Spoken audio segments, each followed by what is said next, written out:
Assalamu alaikum. I'm engineer Hamna Shakil. In this video, we will learn how to set up limits for a drawing area. In AutoCAD, the drawing area is endless, but it is always better to set a restricting area or set a limiting area for drawing because that helps to enhance the display and zooming ability of AutoCAD. To set up the limits, go to the menu bar, click Format, and click Drawing Limits. This will prompt the command line to ask to specify the lower left corner of your drawing area. So by default, it has been selected 0 and 0. If you want to keep it the default value, press enter. If you want to change the value, you can type the value that you want. So I'm going to keep the lower left corner of the drawing area as 0, 0. So I'm going to click enter. Now it's asking for the upper right corner. By default, the value is 12 and 9. I'm going to make it 25 and 30. Press enter.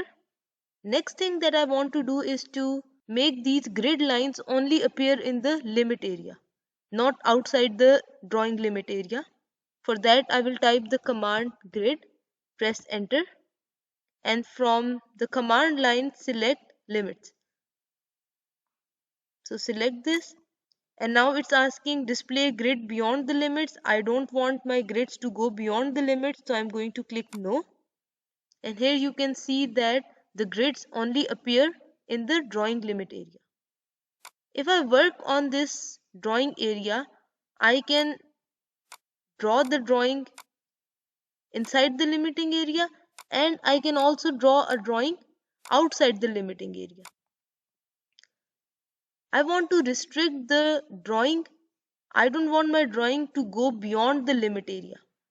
For that, we are going to go to limits again. But first, let me delete this. This time, instead of going to format and selecting the drawing limit, I will type the command for the limits and press enter. So here you have an option of on and off. I don't want my drawing to go beyond the drawing limit, so I will click on. And now if I try to draw a line outside the limit area, I cannot do that. I can draw a drawing inside the limit area, but I cannot move out. So you can set the limit area as per the requirement of your drawing.